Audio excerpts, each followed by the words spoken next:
لیکن اس سے پہلے دو جملے ان شہزادی کے حوالے سے کہ جن کی آج شہادت کی تاریخ بی بی فاطمہ معصومہ قم کے حوالے سے، کہ اگر ہم دیکھیں کہ محمد و آل محمد علیہ السلام کے خاندان کی جو خواتین ہیں وہ اتنی بلند خواتین ہیں کہ ان کو اپنے تعارف کے لیے کسی اور رشتے کی ضرورت نہیں ہے. بے شک. یہ اتنی بلند ہیں کہ اگر رسالت بھی ان کے گھر میں ہے، اگر ولایت بھی ان کے گھر میں ہے، پھر بھی اگر تعارف کرایا جا رہا ہے تو ان کے ذریعے سے رسالت اور ولایت کا تعارف کرایا جا رہا ہے. بے شک. بی بی معصومہ قم سلام اللہ علیہ، اللہ ہم سب کو بی بی معصومہ کے روضے کی زیارت کرائے، الہی آمین. امام رضا کے روضے کی زیارت الہی کرائے، آمین. نجف، کربلا، کاظمین، الہی آمین. 14 الہی آمین. معصومین کے روضے کی انشاءاللہ الہی آمین. زیارت کرائے. اور یہ اتنی بلند خاتون خاندان اہل بیت کی ہیں کہ جو 14 معصومین میں سے نہیں ہے، لیکن اس کے باوجود ان کو معصومہ کہا جا رہا ہے. بے شک. نام نہیں ہے، نام تو فاطمہ ہے، لیکن انہی نے اپنی مختصر سی زندگی میں انہی نے ایسا اپنا نور بکھیرا کہ رہتی دنیا تک بی بی معصومہ کا نور دنیا والوں کو روشن کرتا رہے گا انشاءاللہ، لوگوں کی ہدایت کرتا رہے گا.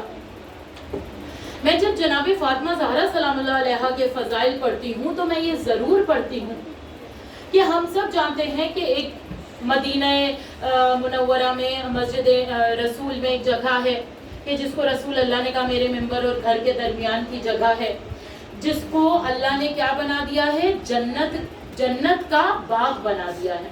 اور وہ کوئی معمولی باغ نہیں ہے بلکہ ایک عظیم باغ ہے جو جنت کے باغوں میں سب سے افضل باغ ہے. تو میں اکثر یہ سوال خود سے بھی کیا کرتی ہوں اور جب جناب زہرا کا ذکر کرتی ہوں کہ ہمیں یہ سوال کرنے کی ضرورت ہے خود سے کہ آخر اس قبر میں کون شہزادی ہے جنہوں نے اپنا کردار سے اپنا معیار، اپنا اتنا بلند اسٹیٹس بنایا کہ آپ کی قبر جنت کے عظیم باغوں میں سے باغ ہے. تو ہم کیوں جناب فاطمہ زہرا سلام اللہ علیہا کے کردار پہ عمل نہیں کر رہے ہیں، جبکہ جناب زہرا چاہتی ہیں کہ اگر ہم خود کو ان کی کنیز کہہ رہے ہیں تو ہم ایک ایسا شجر بنے کہ جس میں سے اخلاق کی شاخ نکل رہی ہو، جس میں سے شجاعت کی شاخ نکل رہی ہو، جس میں سے ایثار کی شاخ نکل رہی ہو، جس میں سے حجت خدا کی محبت کی شاخ نکل رہی ہو. جناب زہرا کا ذکر کیوں کیا؟ کیونکہ جناب معصومہ سلام اللہ علیہا کی جو قبر آپ سب مجھ سے بہتر جانتے ہیں کہ آپ کی قبر اتنی عظیم ہے، تو آپ سمجھے آپ کتنی عظیم خاتون ہوں گی کہ جناب فاطمہ زہرا کی قبر جو مدینے میں گم ہے وہ قم میں بی بی معصومہ کے روضے میں آباد ہے. ماشاءاللہ. تو آپ ذرا سوچیں کہ جناب معصومہ کا کتنا بلند کردار، کتنا بلند معیار ہے کہ ہمارے چھٹے امام، 3 اماموں نے کہا ہے، ہمارے چھٹے امام، ہمارے 8ویں امام اور ہمارے 9ویں امام کہ اگر تم جنت جانا چاہتے ہو تو بی بی فاطمہ معصومہ قم کے روضے کی زیارت معرفت کے ساتھ کرو. ویسے تو اہل بیت کے خاندان میں سب کے سب شفاعت کرنے والے ہیں، روز محشر اکیلی جناب فاطمہ معصومہ کافی ہوں گی تمام شیعوں کی شفاعت کے لیے. صرف محشر کے میدان میں نہیں بلکہ جنت میں شفاعت کریں گی. ہم دعا کرتے ہیں نا بی بی معصومہ ہماری جنت میں شفاعت کریے. جنت میں شفاعت کیا ہے؟ ہم سب جانتے ہیں نا کہ جنت بہت بڑی ہے، بہت بڑی، ایک جنت نہیں ہے اور اس کے کئی لیولز ہیں. تو جنت میں جانا بہت بڑی بات نہیں ہے، جنت میں اس جگہ جانا جہاں محمد والے محمد ہیں وہ کمال کی بات ہے. تو جب جنت میں جا رہے ہیں نا تو دعا کریں کہ بی بی معصومہ جنت میں ہماری شفاعت کریں، ہمارا اسٹیٹس، ہمارا مرتبہ اتنا بلند کریں کہ ہمیں جنت میں وہاں جگہ ملے جہاں محمد والے محمد. اللہم صلی علی محمد. لبیک یا حسین، لبیک یا زینب،